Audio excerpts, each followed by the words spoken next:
Okay, I know, this has been discussed and rehashed by a lot of people in the DBD community, but I seriously think Behavior should be thinking about creating a werewolf killer. Especially since we now have a vampire killer. Why the werewolf hate Behavior? But in all seriousness, as a werewolf aficionado and DBD player, I personally think it would be really cool for DBD to finally have a werewolf killer. And I'd love to go over why. But before I do, please like and subscribe to see more videos like this in the future, as well as playthroughs and past streams. If you do, maybe Behavior will see this video and then they'll consider moving forward with this concept. Especially if they see just how many people are begging for this to be in Dead by Daylight. In order to create this video, I did have to ask myself some questions on this whole concept since it's talked about so often, but rarely does it ever go any deeper than what killer has an ability that is even remotely similar to it. I'd love to change that. First, I asked myself, how would it work? Any werewolf is cursed by moonlight in wolf form, but is human when it's daytime, right? Well, if Behavior creates a werewolf killer, I think they should have a day and night cycle, like the Dredge. There very well could be a downside to the day and night cycle for some players. One of them might be that he can't stay in his werewolf form for very long. Maybe they could have two versions in the form of skins. One where he can talk in that werewolf form and control it, and one where it has that day and night cycle. It could theoretically still have a day and night cycle with the werewolf permaform, for a lack of a better word, because he could just be considered a quote-unquote lichen rather than a werewolf if you want to get technical. But going back to the day and night cycle, if a survivor is within a certain distance of them, say maybe 10 meters, they suffer some sort of status effect like oblivious and or exhausted when the killer is transforming to or from wolf form. Sort of like how in films and TV shows, the people witnessing a transformation tend to freeze up or run away without any sort of idea what they'll do next. It would be an easy way to include this trope in the game without unnecessarily hindering the balance of it and overpowering survivors or killers. In human form, he wouldn't be able to use the buff effects of a transformation for himself. In fact, if he's just come back to human form, maybe it gives survivors a 2 or 3% haste effect for like 3 to 5 seconds. Sort of like the nurse's blink cooldown, but with an edge for survivors to help balance the gameplay. Especially since I feel this concept might be a bit overpowered at first. If it is, they could always give this werewolf killer a debuff later on. As for his ability, he could have tunnels like the werewolves in Underworld Rise of the Lycans, acting like the Demogorgon's portals. If they didn't want to release a whole chapter for it, they could just give a werewolf skin to the Demogorgon, to be honest, and it could work. But if they did create a new chapter for the werewolf killer, his ability could be his bite, and like Nemesis, they would have to go around searching the chests in the map that have antidotes. Sort of like the cure in Van Helsing with Dracula's syringe, or like in Ginger Snaps where they made that concoction of monk's hood, aka wolfsbane, that they thought would cure themselves. Maybe make it like the pig, where they'd be searching for the cure, but you're not guaranteed to find it at first, and instead you find wolfsbane flowers, since they would now be infected with the curse. The chests would be highlighted in white, like Nemi's chests as well. Behavior could just keep the shred/pounce ability instead from the Demogorgon and just recycle it, but we don't want to see the same old power just reused either. So I think the bite ability would theoretically be a better idea overall. In the werewolf form though, he could have the ability to run on all fours like the xenomorph, but if survivors find something like a torch or silver items laid across the map, or silver metal stakes like in Van Helsing, it could bring him out of it and stand on 2 legs, taking away any speed stats that gives. Although again, you don't want to recycle anything from previous killers because that would be boring and people wouldn't like it. What would those speed stats be though if they did do that? I'm not sure exactly. I can't really even theorize on that, to be honest. In this form though, he could use scent orbs like Dracula in wolf form to track survivors or footprints in the dirt highlighted yellow just to make it a little different, that slowly dissipate over time like scratch marks that are easier to see for the werewolf killer. Although between the two ability ideas, I'd prefer the antidote/cure over the on all fours deterrent option. If they go in the direction of having a day and night cycle, in the day it could be a man built like the Trapper, but in classic werewolf fashion, he is dressed in lumberjack clothes, complete with black suspenders, a woodsman beard, steel-toed boots, and followed by carrying an axe with his shirt torn off and giant scars across his chest or shoulder. He could also have a shirtless option. Just saying. If they did create this killer with a human form, they should, as I said before, definitely base it off of Trapper, but maybe with the facial and body hair of this one guy off of TikTok and Instagram, that I saw who goes by the username of Mr. Teddy Bear Gurr. He definitely has the body hair level I would be looking for in a werewolf killer's human form on DBD. Just a ripped fellow with good body hair, as any good werewolf in human form should have. I'll let that simmer with you for a second. Now I'm hoping he'll see this video and say he would love to be the reference for it. I'm sure a lot of people who love to use the bear descriptor and people who love bears in the gay community would be down for that, because he certainly is one, 100%. Now, as far as how the hooks would come into play, one thing I thought of is it could be like when he downs someone in werewolf form, he transforms back to pick them up, sort of like Chucky with his spirit form, or he doesn't. At that point, it would be up to behavior if that would be a thing. But if you go with the werewolf concept plus the day and night cycle, it would make more sense for him to just pick you up as is, depending on if it is day or night. Or maybe part of the lore is that the entity gives the killer the power to control it and somehow dulls the pain of transforming, so he can do it whenever to help play into the Lycan aspect instead of the werewolf per se. My next question was, what would his perks be? There are probably several other perks that he could have, but just as some ideas, if behavior does pick this video up, I would say these are a good start for brainstorming. For these, I drew up some fake perk and add-on icons to help give this concept some visuals of what it could look like in-game, since we're pretty limited, or rather too unlimited, as to what we can imagine when it comes to the actual killer and or survivor options. Number 1 would be something called either Howling Fear or Rage of the Moon. If used, it could be used as a flight response for survivors, making them oblivious after roaring, like the clown's jars he throws, but makes them oblivious for 10 seconds at tier 1, 20 seconds at tier 2, and 30 seconds at tier 3, while giving them literal tunnel vision, where your screen darkens considerably around the edges, and your aura can be seen for 5 seconds with 2 or 3 seconds of haste for the survivors within the radius of effect. All of this would be at a certain distance away from him and wouldn't affect you outside of it. I believe this should be fairly small so that it doesn't overpower anything else in the game in each match, because this would be an unlockable perk for other killers, so you don't want that to be too insane, because then it wouldn't be fun for survivors and it'd be way too fun and too easy for killers. If you're playing survivor, you could possibly counter this with sprint burst to extend the amount of haste you get, lithe to put something between you and the killer as well as distance, flashlights to make him lose you and your aura, and probably many other survivor perks or items could possibly work. Number 2 could be called one of two things as well: heightened senses, or quote, the better to hear/see/eat you with. If used, it would require a survivor to be injured first, but it would help him track survivors using primarily sound and visuals. There's already individual perks for individual aspects of this one, but I don't believe there's one that combines both at the same time. So this could bolster the sounds of pain from survivors if they're injured, and they could also be tracked using either pools of blood or footprints on the ground that last a little bit longer than scratch marks. However, the more you use this perk, the more ability it unlocks. So, for example, if you hook someone, you've used it once and it sacks, and you can track survivors by sound slightly better. Then, after so many hooks, you'll be able to see them better. In addition to being able to hear sounds of pain better, you'd be able to see footprints now highlighted yellow, or they could still be their normal red scratch marks but last a little bit longer than normal. And then after even more hooks, you'll be able to eat them, as in it's fully powered, so you'll be able to hear and see survivors 100% better. Granted, that does not mean that it's constantly showing you where they've been and where they're going. It just means that they last a lot longer. It would kind of work like the Huntress Lullaby perk, where the more hooks you get, the harder it is for survivors to anticipate skill checks, unless they get the Hex Totem cleansed, but without the Hex. Or maybe with the Hex to keep it from stacking, and giving a chance for survivors to actually have a chance to escape. Despite loving this idea as a killer main who likes to use Huntress Lullaby, I think this probably should have a Hex perk that stops the stacking for survivors, just because then it would be way too hard and it wouldn't be fun for survivors at that point. Or it could just be something that's used to prepare for the end game of matches that literally takes all match to build up to. Sort of like Noed, but not an instant down, and you have to actually do stuff in order to get it done.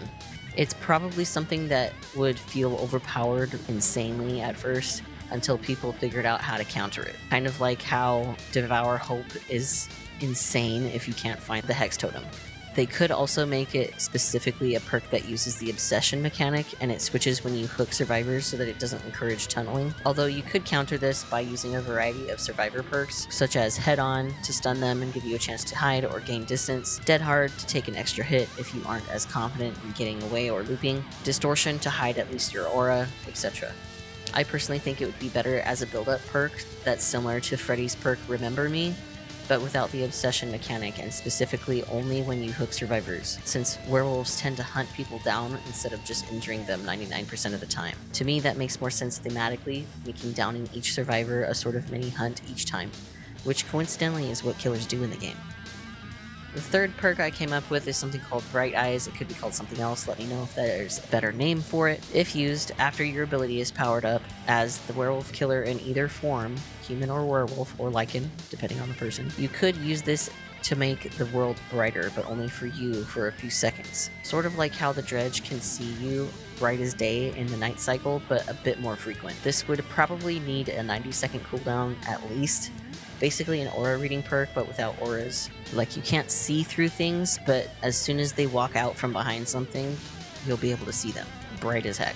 But in addition to that, you'd have footprints of the survivors that are trackable. Perhaps highlighted in yellow, it just makes it easier to see, especially if it's a map that's darker or quote-unquote at night. Again, this could be countered by hiding in lockers, distortion if behavior modifies it a bit, diversion to throw a killer off your literal tracks if they waited too long to follow them, etc. Something like that. Of course, it's definitely something that would need a lot of work to figure out how it would work in-game, but it's just an idea. Now, on to my last two favorite ones, the ones I'm hoping behavior will use if this whole concept is seen by them, because I really think these would be awesome to kind of make it a game changer. 4 is called Seeing Red. This perk could be something that allows you to charge through pallets, which renders pallet stuns useless and instantly breaks them, but with the hindrance of very little control in where you go. Sort of like the Billy with his zoomies, the Oni's rush ability, or the Blight's dash. The screen would have a dark red overlay, which could hide scratch marks and blood pools, but makes you see any survivor in your sights in bright red. This could be the perk to work in the quote-unquote on all fours mechanic I mentioned earlier, but I really think it'd be better on 2 legs for this. After a few seconds, you would come out of it and have a few seconds of exhaustion like the nurse using all her blinks and stand on 2 legs again, and all the color would come back on the screen. This could help close distance if they decided to add this as a perk for the werewolf, but it would have to have some sort of cooldown obviously, because you don't want that to be too often. That could be 5 seconds at tier 1, 8 seconds at tier 2, and 10 seconds at tier 3 with a cooldown of 1.5 minutes, 1 minute, and 45 or 30 seconds respectively. And the last perk I came up with on my own was Looming Shadow. If used, this would be the first of its kind, I believe, to be used in the game. It could introduce a jumping mechanic for killers to get to another level of a 2-story map, or a building inside of the map that has 2 stories, etc., something like that. Or jump on someone from above, but specifically only for 2-story maps, possibly. You wouldn't be able to jump horizontally, so there's that. It's at least limited in direction. Behavior could make it so survivors just get a warning by using audio cues, like growls, or visual cues such as a shadow on the ground, or both of those before he lands. Or maybe like if he's going upstairs somewhere, he could pretend to be on the edge and just pull himself up, which could be the cooldown aspect of it. Sort of like if you miss somebody when you hit them with a basic attack, it just kind of whiffs for a few seconds and then you have to wait for it to cool off. Something like that. That would be really cool. It would work similar to Pinhead's chains in the sense of controlling where you pounce, but zero control over it mid-air like you would with Pinhead's main chain. You would get to choose the angle and where, but it's a straight shot like the Demogorgon's shred ability. However, there are plenty of maps with 2-story buildings in it, so it could definitely be used, especially if the killer puts in a map offering of their choice, of course. This would need to have a fairly long cooldown though, so it's not overpowered. It could start at tier 1 with a 90-second cooldown, tier 2 could be 70 seconds, and tier 3 could be 45 seconds or something like that. Nothing under 30 seconds would be fair in my opinion. This would be purely a strategy perk, and they wouldn't be able to use it as an attack opportunity unless they directly landed on a survivor. At least that would be cool to have it as purely a strategy perk. I'm not exactly sure how behavior could make this work, but I definitely think at least this one should be at the top of the list as a potential perk if they did go through with this concept. It would probably be considered another ranged killer, kind of like the Huntress, but with pouncing. I think that would be really cool. Of course, behavior could probably play around with his human half and do something based on his life as a lumberjack or whatever, but I couldn't come up with anything on my own for that personally. If you think of a potential perk that could work for that, let me know in the comments. I'd love to hear it because this needs to happen. What would his add-ons be is my other question that I had. I tried to come up with at least 2 different playstyles that would work specifically for this killer. Now, the first one I came up with for stealth players would be something called Muddy Paw Prints.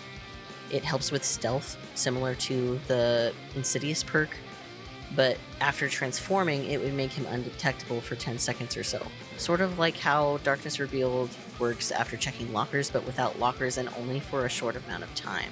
This could be an add-on that is fairly common, maybe a yellow tier add-on, which I believe is categorized as uncommon. Number 2 that I came up with for stealth players is Broken Chains, or not a curse, but a gift. This perk would help with making your terror radius smaller by making you quieter in wolf form. The description could say something like, quote, "Your transformations are painless after years of full moons. You've gotten used to the pain and have learned to control the rage," unquote. How it would work would be after transforming to his wolf form, your terror radius shrinks to 8 meters, but in human form, it increases to a total of 45 meters. Similar to the add-on for Ghostface called the Knife Belt Clip, except you don't have to crouch and it increases and decreases the terror radius instead of only reducing it. Again, this would be a good one for stealth players, but also aggro players that don't really like to use their human form when playing him. This could be countered with Spine Chill, Diversion, Premonition, etc. At least those are the first ones I could come up with that could possibly counter it. Now, the last one that I thought of for stealth players for this killer could be called something like True Grit.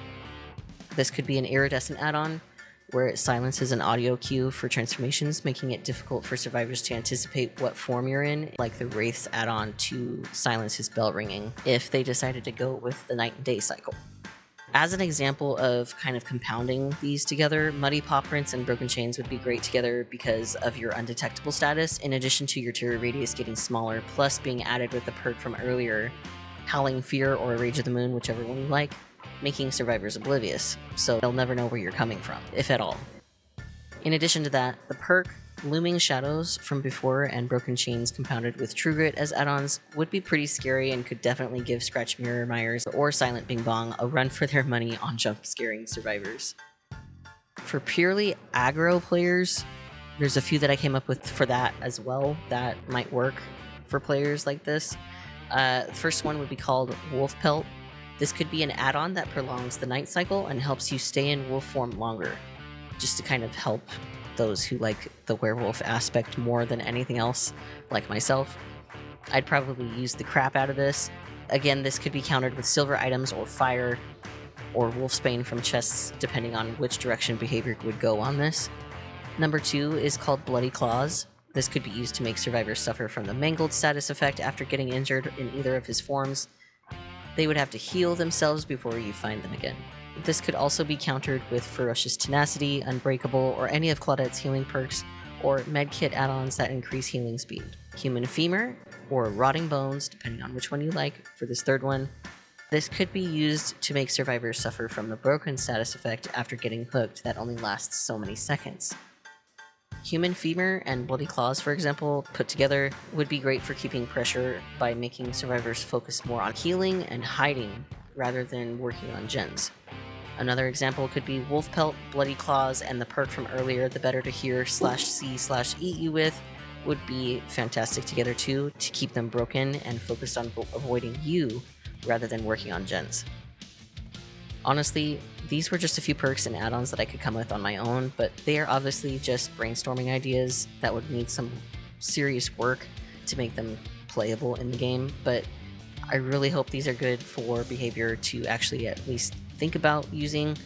It'd be really cool to get some, credit for it if it ends up being that, but I really hope Behavior sees this so they can take a look and see what they can do with it.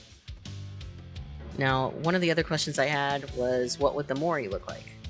There's not much to this section, but I think the Mori would be something Mortal Kombat style. For example, one way he could have a Mori is he would just tear the survivor to bits and gorge himself on them. And in human form, maybe he could just swing his axe and split them in two, like the lumberjack he is, with the years of experience of cutting down trees he has under his belt.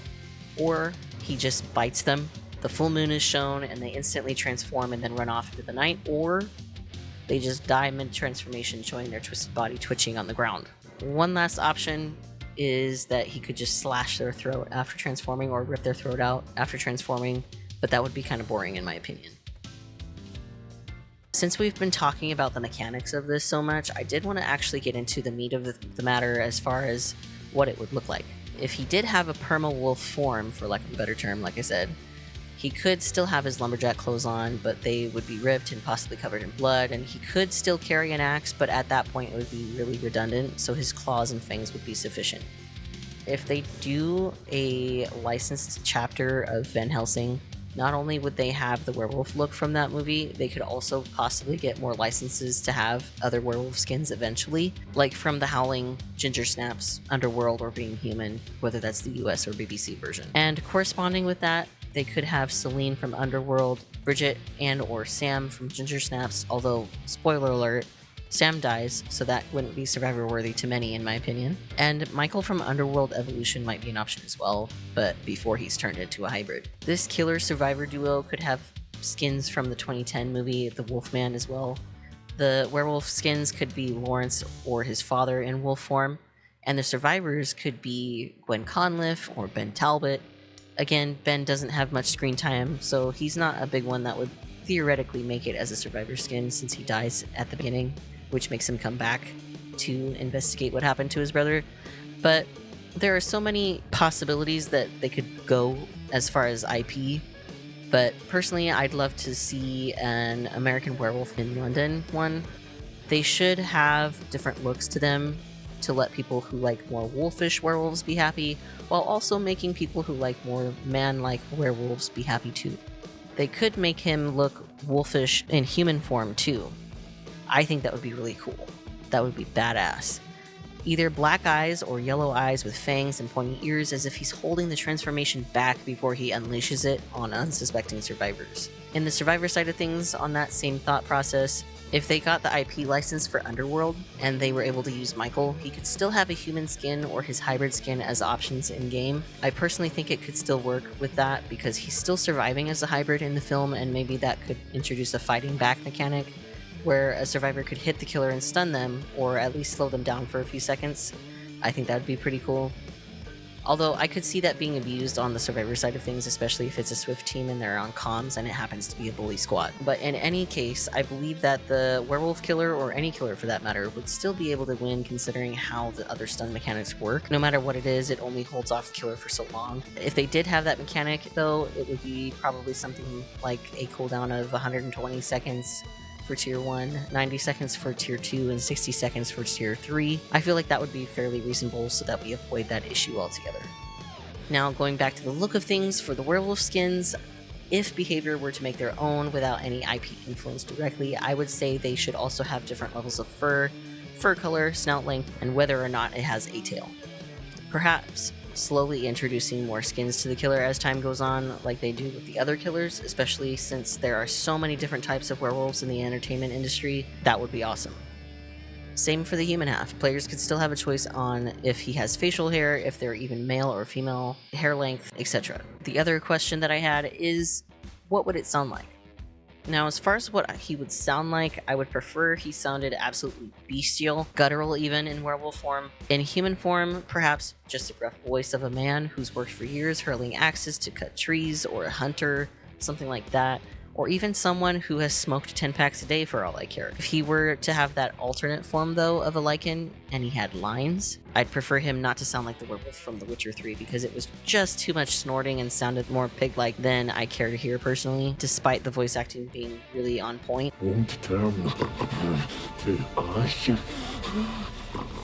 I do like some of the roars though in that game, so that might be a cool aspect to add. I think it's cool to have him have lines of some sort, but make it kind of funny. I don't know how to explain that, but like lines about Red Riding Hood, such as "What better to eat you with, my dear," or something like that would be really good. Or something with a lot of puns, because I can't be the only one who enjoys dad jokes, probably to an unhealthy amount. Obviously, that might not fly with a lot of people, but it was worth a shot. I think the transformation itself should also have a map-wide audio cue. I know I probably went over this a little bit earlier, but just in case, I wanted to just kind of reiterate this in this section since we're talking about sound. It basically just audio cue that lets survivors know what form he's in. Just like the Dracula's wolf and bat forms would be really cool too. From human to wolf, it could sound like a human scream, and then a howl of a wolf or some sort of like roar in the distance would be really cool. And then it could just be the opposite of that, or transforming from wolf to human again. Pretty simple, I know, but it would be a really easy way to let survivors know what's happening as far as transforming to and from each form. Now, second to last question would be, would it come with a survivor or two in the chapter? Now, if they did have a werewolf chapter and they chose to do Van Helsing as a survivor or some sort of hunter, that would be fucking cool. In my opinion, they could make him look like the old Van Helsing from old films, or they could try and get a license from the people that made Van Helsing back in 2004, which I believe is Universal Studios, if I'm not mistaken. I would prefer it to be a Van Helsing chapter if they got a licensed character, because of how the werewolves look in those films. They're top-notch in my opinion, and according to a lot of other people, they would probably agree with me. They could also have skins that are Little Red Riding Hood-esque, but older obviously, because kids in this game would be a no-go for a lot of people, including myself. Maybe like Red from Once Upon a Time in the sense of age, and maybe a skin as Grandma in the Woods that gets eaten by the wolf in the fairy tale. There's a lot that they can do to create a werewolf chapter in Dead by Daylight. I'm surprised they haven't done it yet. They wouldn't necessarily have to have it be licensed IP either. These are cliches of the werewolf genre after all, and they work quite well in the game anyway. For example, maybe there are 2 survivors and 1 killer. The survivors could go several ways, but one way they could go would be maybe siblings that got stranded while on a road trip passing through a forested area, and they need help, so they go to this cabin that they find just off the road, where it happens to be a man who happens to be a werewolf, and then night hits and then shit hits the fan type of thing. Or in a typical werewolf story, it could be lovers camping, and then they think there's a bear in their campsite, only find it's something so much worse. Behavior could go any direction with this, because werewolves can be set up anywhere and aren't limited to one type of location. And the story of werewolves are pretty simple in concept typically, so you could put unsuspecting people in the wrong place and wrong time with a full moon, and bam, instant werewolf story. My last question that I thought about was, what about a new map? Would it be included in the new chapter, or would it just be a new map on its own?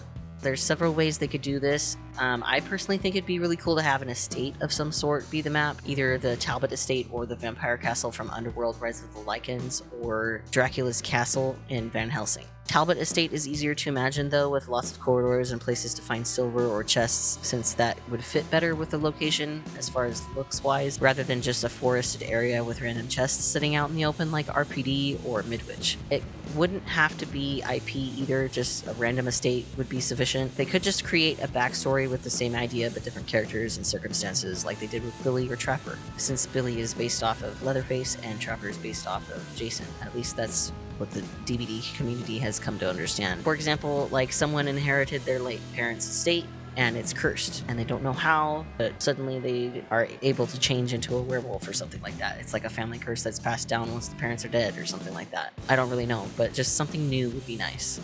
A forest map would be awesome too though. Just trees and bushes with hardly any light sources other than lanterns or campfires would be absolutely terrifying in my opinion. Maybe a campsite with lots of torn tents and half-eaten bodies would be good too, or maybe people hanging by their innards in the trees but not like directly in the middle of the screen, because nobody wants to see that all the time, and all you can see is the stars in the sky. It would be easier to see how the entity drew them in if that were the case, because all would have to happen is fog comes into the forest there and then they just accidentally run into it type of thing. As for chests and other map usuals, they could just make chests into backpacks or water coolers even. If they went with the camping trip map, putting old decrepit cabins for looping and putting a main building with the possibility of a basement spawning there would be awesome. As far as the basement goes, though, I think it'd be really cool to make it look like sort of a wolf den, but the inside looks as normal, as if the entity wanted to give them their old place, essentially, that they like to go to in wolf form, but with a twist. I don't know. It's just an idea, of course. But in any case, there you have it.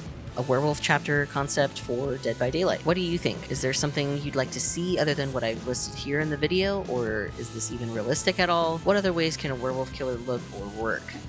Tell me in the comments and share the video so that we can get Behavior's eyes and ears on it and actually make a werewolf killer chapter real. Thanks for watching, guys. Have a good one. Bye!